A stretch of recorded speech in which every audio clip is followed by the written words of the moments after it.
विद्यार्थियों, online class में आपका पुनः स्वागत है। Class BSc third year physics का पेपर फर्स्ट क्वांटम मैकेनिक्स का लेक्चर नंबर 73। चलिए वीडियो स्टार्ट करते हैं। तो इसमें प्रीवियस वीडियो लेक्चर में आप पढ़ चुके हैं, जैसे थर्ड यूनिट में जो टॉपिक पढ़ाया था हमने आपको कि अनंत जो है वर्ग विभव कूप जिसका नाम था, उसमें कुछ हमने पार्ट करा दिया था और लास्ट में मैंने आपको ये बताया था कि ये सेम पूरा कॉपी उसकी तरह रहेगा जो आपने सेकेंड यूनिट में पढ़ा है, एक विमीय विभव बॉक्स। उसमें जो टोटल पूरा कॉपी रहेगा वहाँ तक जहाँ तक आपने जो डायग्राम बनाते हो, ठीक है, जो k बराबर 2π/λ और n π/l बराबर दोनों को रिलेशन करके n l के बीच में l के लिए वैल्यू निकालते हो n बराबर 1 2 3 करके कितना तरंग दैर्घ्य इस 0 से लेके l के बीच में जो विभव बॉक्स की चौड़ाई होती है उसमें आ सकता है। तो पूरा जो डायग्राम रहता है वहाँ तक आपको कॉपी करना था उसको, ठीक है। तो आप कर ही सकते हैं क्योंकि आपके पास पहले से वो है। उसके बाद नेक्स्ट जो है टॉपिक है वो मैं स्टार्ट कर रहा हूँ। आज का जो टॉपिक है वो है अनंत। ये भी अनंत से संबंधित है, लेकिन ये सममित वर्ग विभव कूप है। अनंत गहराई का सममित वर्ग विभव कूप, ठीक है।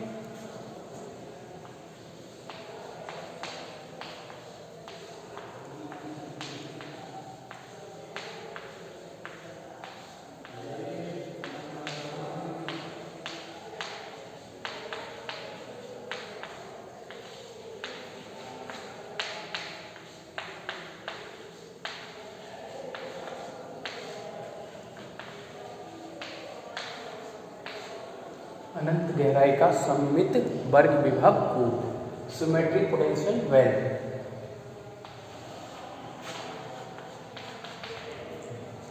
तो डायग्राम बनाते हैं।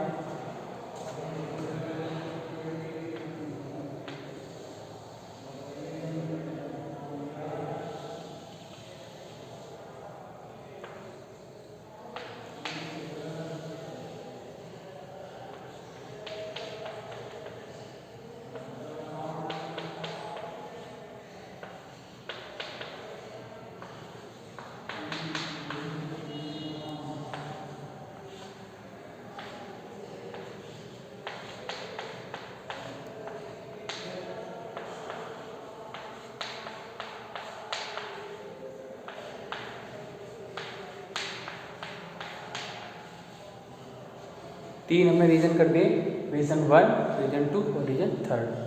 x बराबर -a, ये है आपका ओरिजिन पॉइंट 0, प्लस x दिशा और माइनस x दिशा दोनों 0, और ये इधर प्लस a।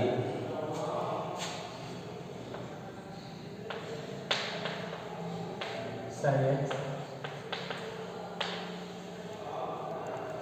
b बराबर 0। ये पार्टिकल है इस वर्ग विभव कूप में।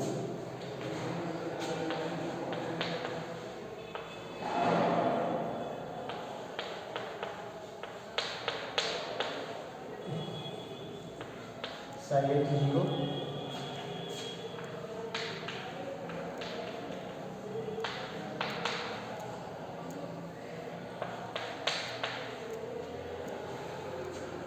ये है आपका वर्ग विभव कूप का डायग्राम। पार्टिकल इस वर्ग विभव कूप में है तो उसका पोटेंशियल जो है क्या यहाँ पर 0 है, और वेव फंक्शन 0 नहीं होगा क्योंकि पार्टिकल के साथ ही वेव फंक्शन रहता है। तो जब यहाँ पर वेव फंक्शन है तो पार्टिकल अभी वेव फंक्शन जब है तो इसमें पार्टिकल भी होगा, ठीक है। और यहाँ पार्टिकल है ही नहीं, इनफाइनाइट चला गया, और ये 0 हो गया इधर भी क्या होगा, ये 0 हो जाएगा, सेम कंडीशन, ठीक है। तो केवल हमको ये कंडीशन सॉल्व करनी रहती है केवल, ओके। तो उसको गणितीय रूप में पहले इंट्रोडक्शन लिख लेते हैं। माना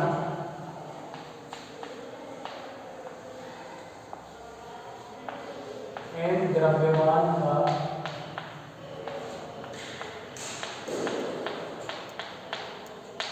एक कण, m द्रव्यमान का एक कण ऐसे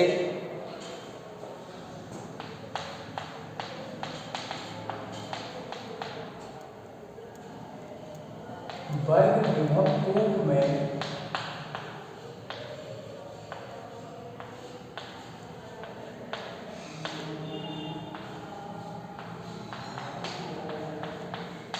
गति कर रहा है,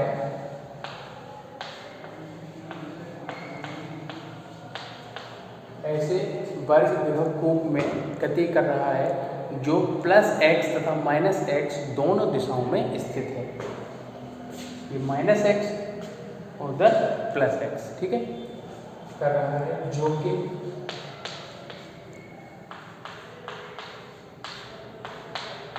+x तथा -x दोनों दिशाओं में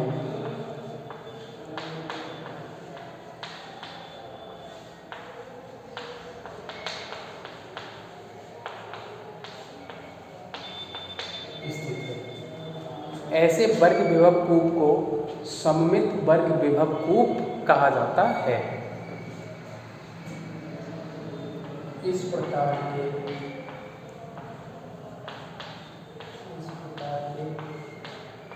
कूप को सममित वर्ग विभव कूप कहा जाता है।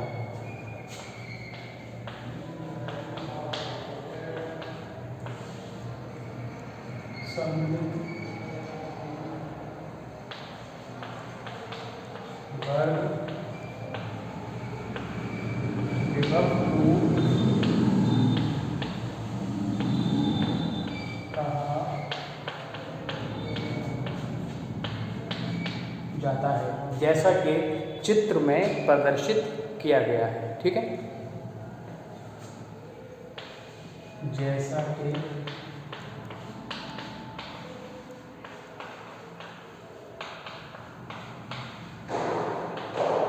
चित्र में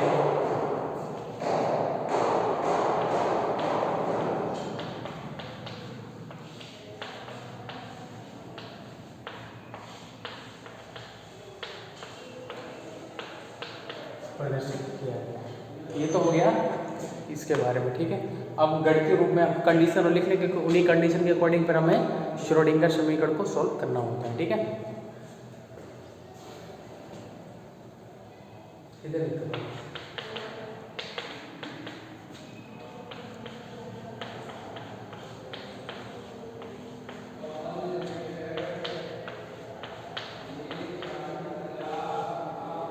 चित्र के अनुसार क्या होगा, देखिए, जब x का मान -a से छोटा या बराबर और +a से बड़ा या बराबर होगा, उस कंडीशन में ये कौन से केस की बात कर रहा है, कौन से रीजन की बात हो रही है,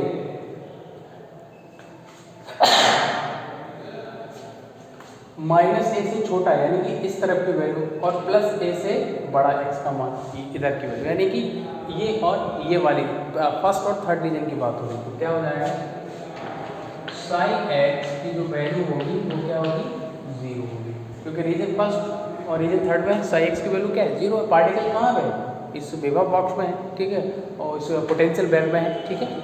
और दूसरा केस क्या हो जाएगा, जब x का मान -a से बड़ा और +a से छोटा होगा, उस कंडीशन में sin x does not equal to 0, यानी कि ये कौन सी केस की बात कर रहा है, रीजन 2 की बात कर रहा है। ये वाला जो कंडीशन है वो रीजन 2 की बात हो रही है, और इस रीजन में b बराबर क्या है, 0, और इस रीजन में b बराबर क्या है, ये कंडीशन होगी। हालांकि एक ही सॉल्व हो जाएगी हमारी, लेकिन हमने लिख दिए दोनों, ठीक है, इसको आप नोट कीजिए।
चलिए देखिए,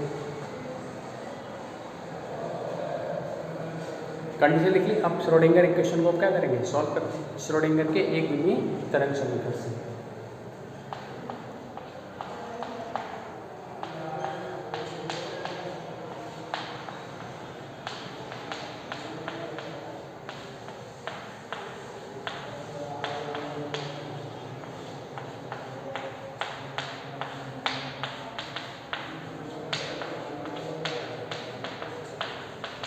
श्रोडिंगर के एक विमीय तरंग समीकरण से क्या होगा, देखिए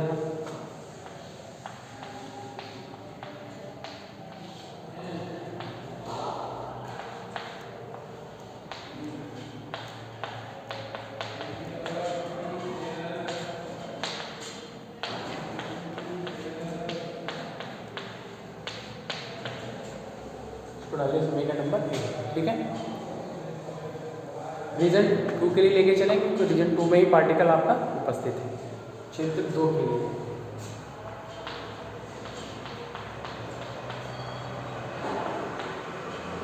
क्षेत्र 2 v बराबर क्या है, 0।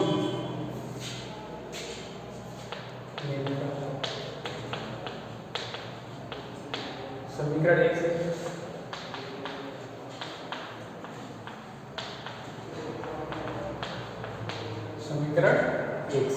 समीकरण 1 में वैल्यू रखेंगे तो अपने आप क्या हो जाएगा, 0 हो जाएगा।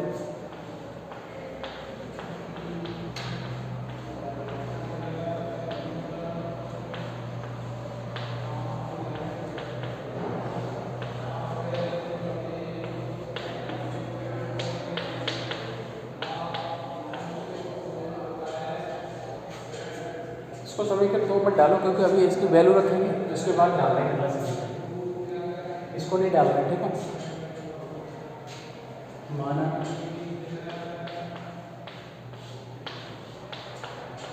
अल्फा स्क्वायर बराबर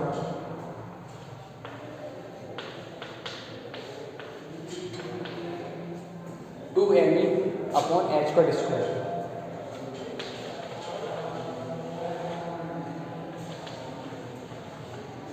ठीक है। ये वैल्यू इसमें पुट कर दो तो क्या आ जाएगा, del 2 psi x del x square plus alpha square psi x बराबर 0। ये आ गया। इसको डाल देंगे समीकरण नंबर 2। समीकरण 2 साई एक्स के लिए द्वितीय कोटि का अवकल समीकरण है, जिसका हल निम्नलिखित है। अब यहाँ पर हल क्या लिखेंगे, साइन और कॉस के रूप में लिखेंगे, ठीक है, ध्यान रखना।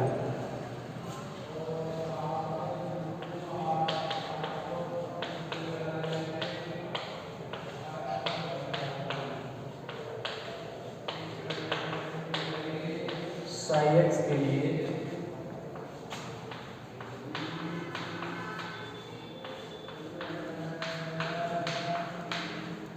द्वितीय कोटि का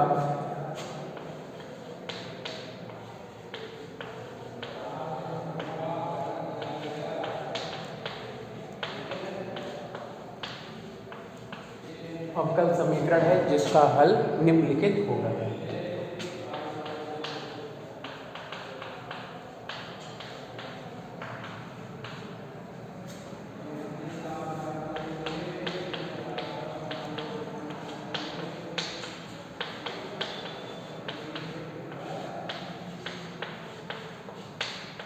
जिसका हल निम्नलिखित होगा। क्या होगा हल, देखिए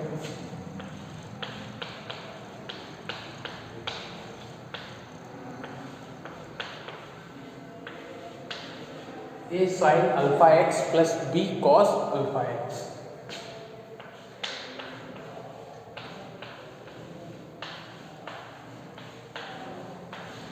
इसको डाल दें इक्वेशन नंबर 3, जहां ए और बी स्वेच्छ नियतांक है। ए और बी क्या है, स्वेच्छ नियतांक।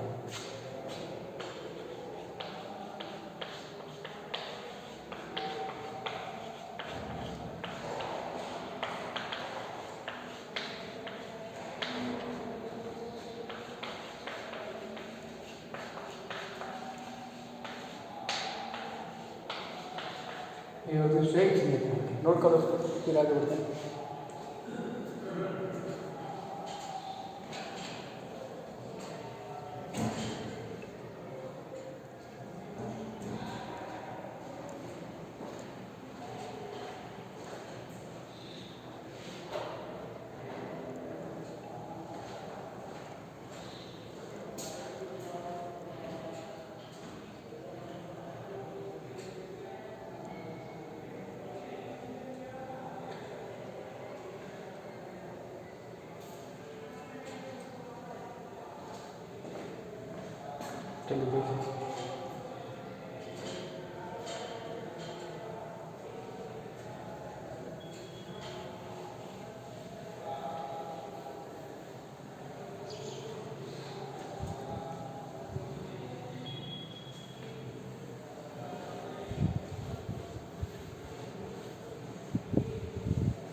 चलिए देखिए, यहाँ ए और बी क्या है, स्वेच्छ नेतांक। अब हम लागू करेंगे समीकरण 3 जो हमारा मेन है, ठीक है, इसको हम इधर से अलग लिख देते हैं।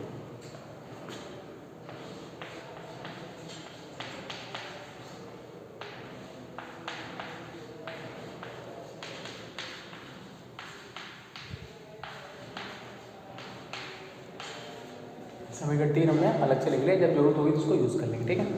चलिए अब इसमें सीमांत प्रतिबंध लागू करेंगे, ठीक है।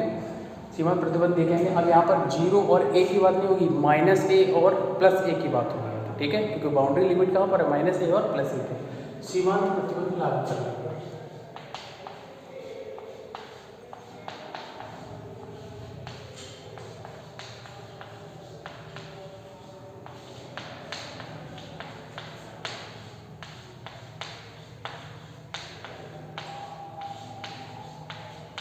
सीमांत प्रतिबंध लागू करिए।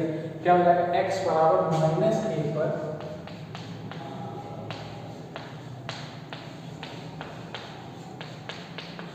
साई x क्या होगा, 0 होगा। x बराबर -a पर साई x क्या, 0।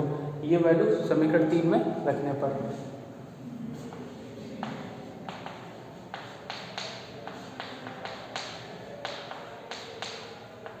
यह मान समीकरण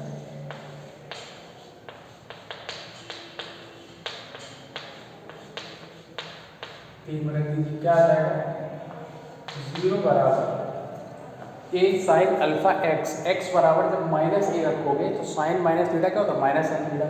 तो ये वैल्यू किसकी आ जाएगी, माइनस की आ जाएगी स्टार्टिंग में। तो क्या आ जाएगा, -a साइन अल्फा a और प्लस उस पर कोई प्रभाव नहीं पड़ेगा कि कॉस माइनस थीटा इस कॉस थीटा, ठीक है, उस पर कोई नेगेटिव साइन कोई इफेक्ट नहीं। Plus b cos alpha a, इसको डाल दिए समीकरण नंबर 4। तो ये समीकरण इंपॉर्टेंट है, इसको बाद में लिख लेंगे, पूरा लिख लेंगे, है ना। इसके बाद ये हो गई। इसी प्रकार किस पे, x बराबर +a पर भी साई x क्या होगा, 0 होगा। इसी प्रकार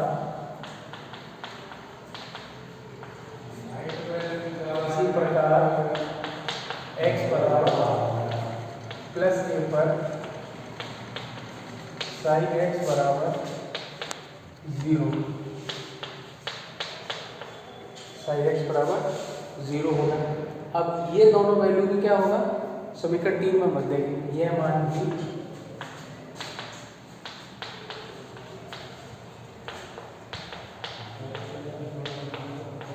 समीकरण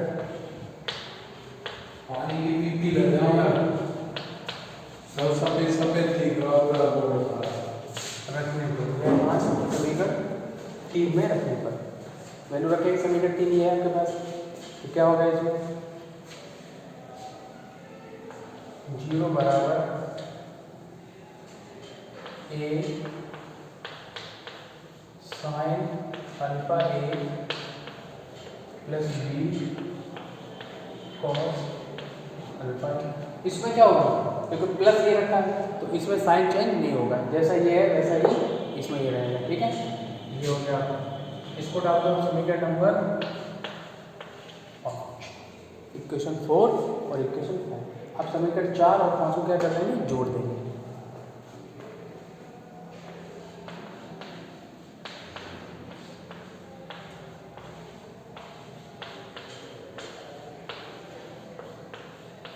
समीकरण 4 और 5 को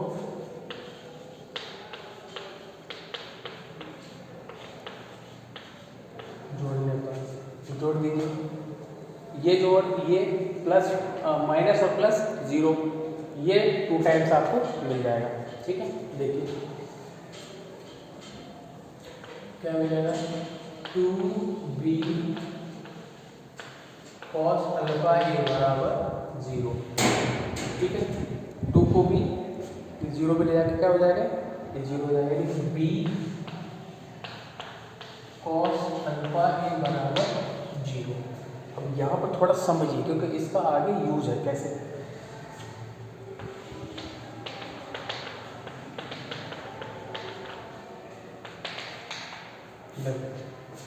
b और cos अल्फा ए का जो मल्टीप्लाई हो रहा है वो क्या है, 0 के बराबर है। तो b का तो हमें मान पता ही नहीं है कि b का मान 0 हो सकता है, तो हम इसको ऐसे लिख सकते हैं, b does not equal to 0, और तब cos अल्फा ए बराबर क्या होगा, 0। अगर हमने b को 0 नहीं माना है तो cos अल्फा ए बराबर क्या निकलेगा, 0 निकलेगा, क्योंकि किसी एक की वैल्यू तो 0 होनी चाहिए ना, तभी तो इन दोनों का मल्टीप्लाई क्या होगा, 0 के बराबर होगा। ठीक है, तो इसको हमने एक समीकरण अलग से डाल दिया, ये दोनों कंडीशन को मिलाकर एक अलग समीकरण डाल रहे हैं, वो डाल दिया हमने 6। कौन सा समीकरण डाल दिया हमने, वो 6 समीकरण डाल दिया। ठीक है, अब उसके बाद दोनों इसमें से ये घटा दीजिए, समीकरण 4 में से और 5 में से 4 को घटाने पर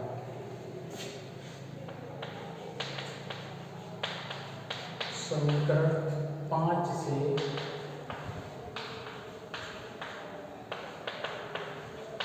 समीकरण 4 को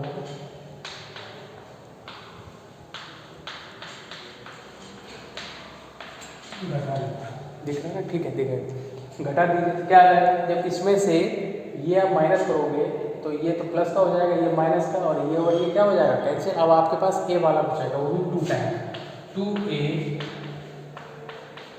साइन अल्फा ए बराबर 0, 2a साइन अल्फा ए बराबर 0। ठीक है, 2 को फिर से भेज दीजिए, a साइन अल्फा ए बराबर 0। यहाँ से भी सेम इसी प्रकार की कंडीशन निकलेगी, a is not equal to 0, क्या हो जाएगा, साइन अल्फा ए बराबर 0। इसको नीचे लिखो तो ज़्यादा से,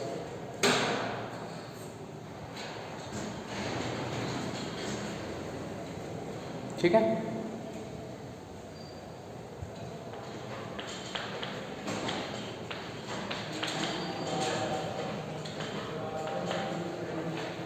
इसको डालते हैं समीकरण नंबर 7, ये 6 और ये 7। ठीक है, इसको आप नोट कीजिए।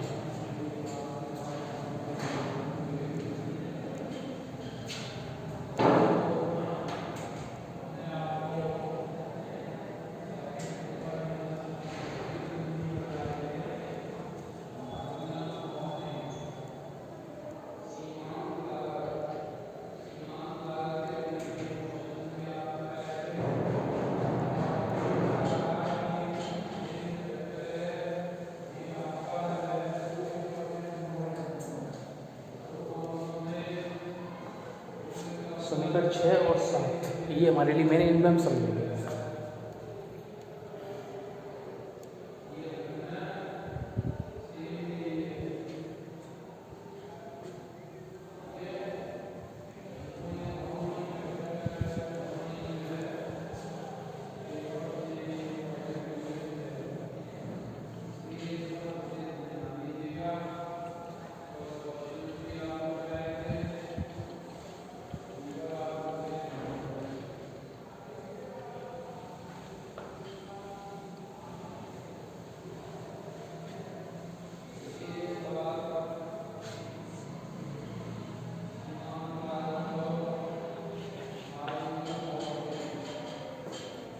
ये हमारे पास 6 और 7। अब इसमें ज़रा समझने की कोशिश करते हैं। क्या इसको बैठा दो।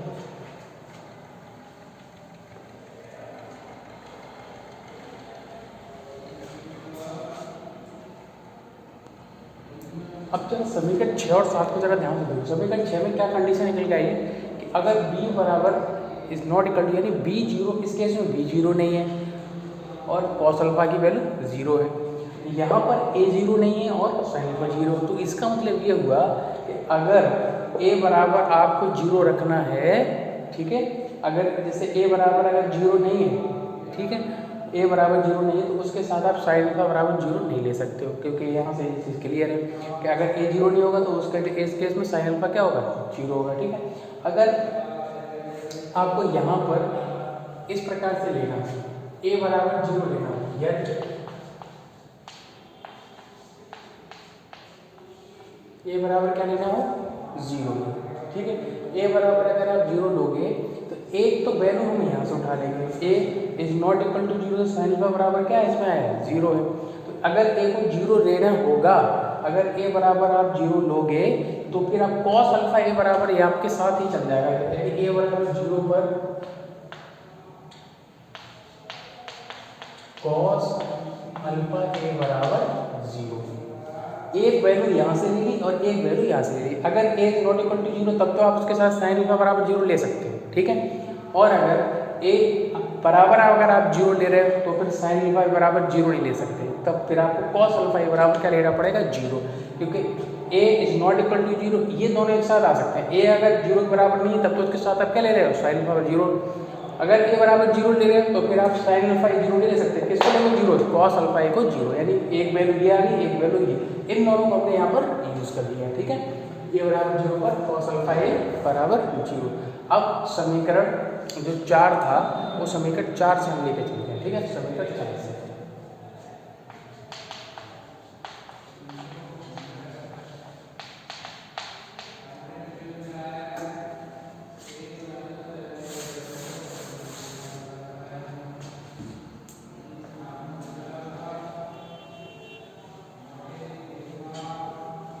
समीकरण 4 से नहीं, समीकरण 3 से।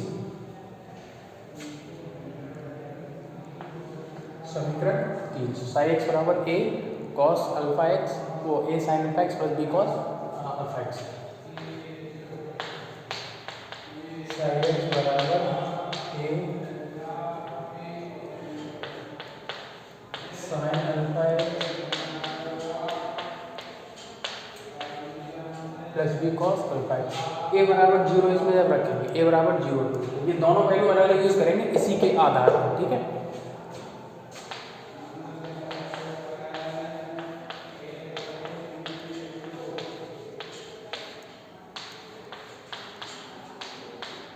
a बराबर जीरो रखने पर ये पूरा स्टेप क्या हो जाएगा, जीरो, केवल क्या बचेगा, b cos alpha x.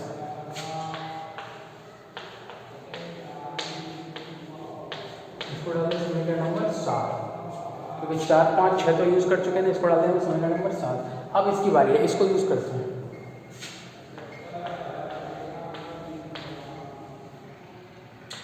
Cos alpha ए बराबर जीरो, व्यापक मान के लिए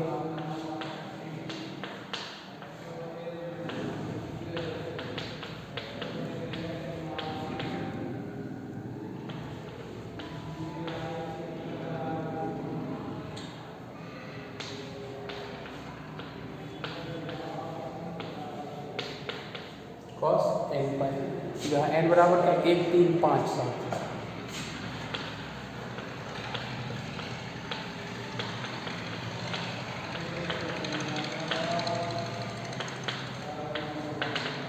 विषम ऑड नंबर। ठीक है, अब यहाँ से अल्फा ए बराबर क्या निकलेगा, एन पाई, अल्फा बराबर क्या निकलेगा, एन पाई अपॉन ए। ये अल्फा का मान की समीकरण साथ में रख दीजिए।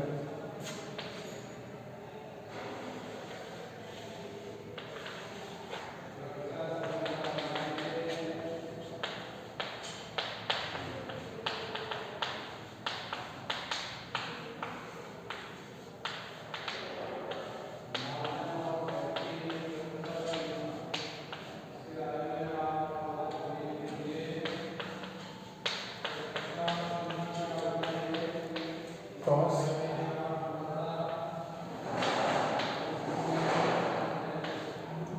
एन पाई एक्स अपॉन ए, ये वैल्यू आपकी आ गई। इसको डालो समीकरण नंबर 8। ठीक है, तो ये क्वेश्चन हो गए हमारी। इसके आगे का नेक्स्ट वीडियो में डिस्कस करते हैं।